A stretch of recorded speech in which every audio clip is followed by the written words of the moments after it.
What is up, you guys? I'm Saul, your favorite Persian redneck, and we have been jumping all around Arizona over the past couple of videos. We started the year in Mesa, Arizona, out in Las Sendas. Then we jumped all the way out to Tonopah, which is about 50 miles outside of Phoenix. Then we jumped back to Mesa, and we showed you guys a flip that we just picked up before we have done any work to it. And now we're out in Glendale at the Royal Palm Flip, which is a 3-bed, 2-bath, 1,593 square foot single family home that we just finished renovating. I'm gonna go ahead and pop inside so we can give you guys a sneak peek of what this house looks like before it hits the market. All right, you guys, welcome to the inside of the Royal Palm project slash flip, whatever you wanna call it. Literally everything in this house as we walk through is brand spanking new. All of the fixtures, the flooring, baseboards, doors, everything, and even when I say everything, I mean the walls too, because all of this drywall now has a smooth finish to it. And the reason we did that is because I think, one, it makes the house look a lot more luxurious. Two, we kind of needed to, because I don't know if you guys can tell from the camera or from the layout of the house, but there used to actually be a huge wall that went across here, and it separated the family room slash dining room area from the kitchen nook and the actual kitchen, which is a little bit old-fashioned because it's 2022 and everyone likes an open floor plan. They want to reach out, they want to swing their arms around, they want to chase their kids. So we obviously had to knock that wall down, and now we're left with this beauty. Now, I know I said that everything is brand new, but it was a little bit of a lie, and I'm going to tell you why. These cabinets that you see around me, they might look brand new, but they're actually all original. What we did is we resurfaced all of the cabinetry, we painted it, and we put new hardware on it, and we put new hinges on it. So everything works perfectly now. It looks brand new, but we were able to save a ton of money on that. And one thing that's also unique about the kitchen is that when we walked in, I think you guys noticed how there is a dishwasher and then there's more cabinetry to the left of it. Originally, there was no spot for a dishwasher, and all of the cabinets were actually squeezed up against these cabinets that are next to me right here. So what we did is we actually cut them, we spaced it out, put enough room for a dishwasher, and then we refinished, painted everything, and then put the countertops there, and then we came back in with the backsplash and grout. Now behind me, I'm actually not going to show you the garage slash laundry room area. I know you might be able to get a peek of it from behind me. We just have some cabinets, and the reason that I don't want to show it to you is because they're actually still painting the garage, because as I mentioned, this house is technically not finished yet. I just wanted to give you guys a sneak peek. The other thing in the kitchen that isn't finished yet, as you can tell, we don't have the knobs for the oven yet, and we don't have the microwave yet, microwave slash hood.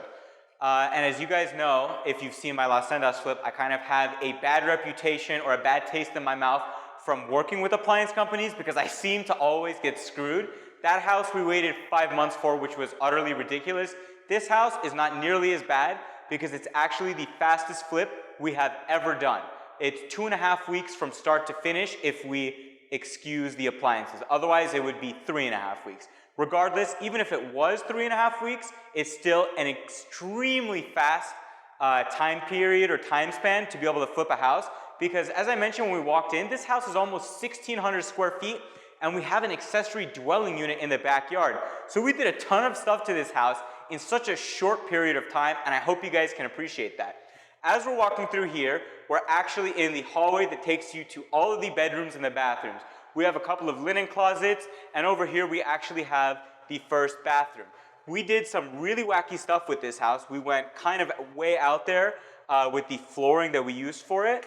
And the reason that we did that is because we wanted this house to really stand out when you compare it to the other houses in the neighborhood. Because there are a lot of houses here within, I would say, a 2 to 3 mile radius that have been flipped and are brand spanking new, but they're all a little bit cookie cutter. They all look too similar, so we had to differentiate ourselves a little bit, which is part of the reason why also we have the smooth finish drywall, and it's also why we went with the wacky flooring and the crazy little fixtures for the faucets on the bathrooms and even in the kitchen.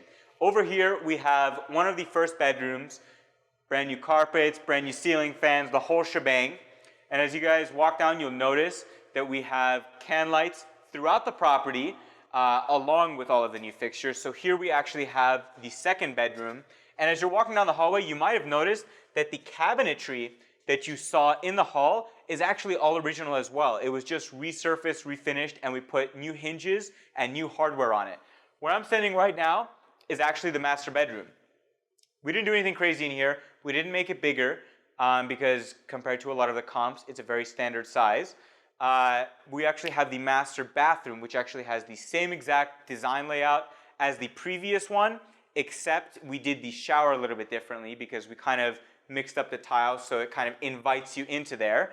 But from here on out, we're essentially going to be doing the exact same design for all of the remodels that I do. Every house will have the exact same floors for the main area, the exact same carpets for the bedrooms, and the exact same tiles for the floor of the bathrooms and for the showers and the bathtubs, as well as all of the fixtures. The reason that I'm going to be doing that is because we are going to be doing it to bring down our cost basis. Because if we want to basically do flipping at scale and do one property every month from start to finish, we need to figure out a way to bring our costs down, and we're doing that by buying in bulk and essentially speeding up that process because we'll have a small storage shed or even possibly a small warehouse that's going to be filled with all these materials. By the way, what do you guys think of that little light fixture? I thought it was super cool. It's actually from Lowe's. A lot of people think it's from Amazon. It's not. Now that we're here, I'm going to go ahead and pop into the backyard and show you guys what we did back there. We didn't do a lot, spoiler, but we did some stuff to kind of make it pop. All right, you guys, so now we are in the backyard of the Royal Palm Flip. Let's talk about some of the things that we did to the exterior of this home.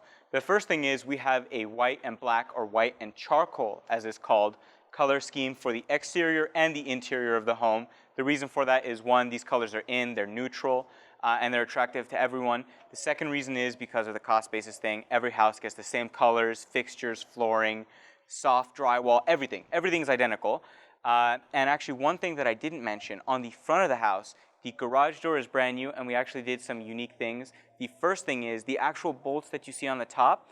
People don't know this. They're actually magnets. The only thing on that garage door that is real is the actual pull handle. And the reason we do that is, one, because the pull handle needs to actually be real, and two, when we add those little fixtures, they're not necessary, but they make it pop out, and they give it kind of like a castle feeling, which I like. I know it's not needed and it's not necessary, but you got to sometimes spice it up a little bit. And as I mentioned before, you want to make it a little bit bougie so it stands out from the other comps in the neighborhood.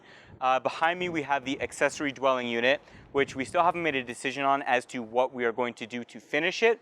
We have painted it already. We have done the hardware for the exterior of the home. We've put in new windows.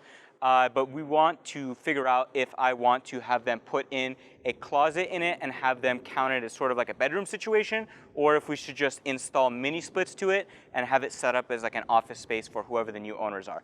You know, and actually the other thing that we might do is we might just do the flooring and the paint for it and just leave it to whoever buys it to interpret how we're going to do that. And then before we round off this video, the one thing that I forgot to mention, the exterior of the home, all of the concrete that you see still needs to get rolled and sealed. It looks terrible right now. It looks ugly. It looks old. That's all going to be fixed before we hit the market.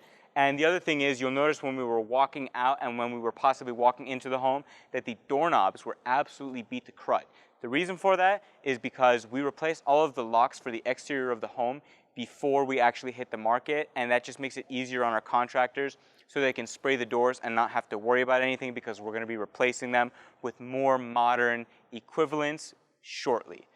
With that being said, thank you for tuning into this video. If you guys come up with any properties that you think would fit my criteria, you have something that's going into foreclosure, you have money problems and you need quick cash, you're going into a divorce, anything that's going on, you get a house through probate, or you come across a house that's just absolutely beat to shreds like this one originally was, hit me up on Instagram at Saul_Rahimian.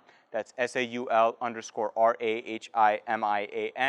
and shoot me the address and we'll talk and possibly work you in a finder's fee if we end up purchasing the property. Thanks for tuning in. I'm going to go ahead and sign off.